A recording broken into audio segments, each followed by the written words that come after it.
Is Dollar Tree's tire shine worth it? Let's find out. If you remember their old tire shine, this stuff was garbage. Nothing more than water in a spray bottle. I gave it a fair shake. I sprayed it on, wiped it off. Now watch before your very eyes. It just evaporates, like water. I tried it a second time.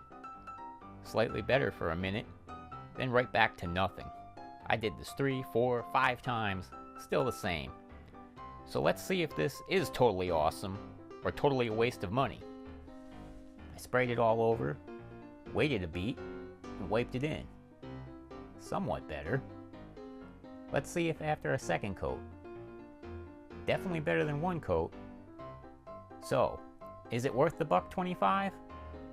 Yes, but I would really consider this a semi-gloss. If you don't like things too shiny, then this might be for you. Check out some more car cleaning videos.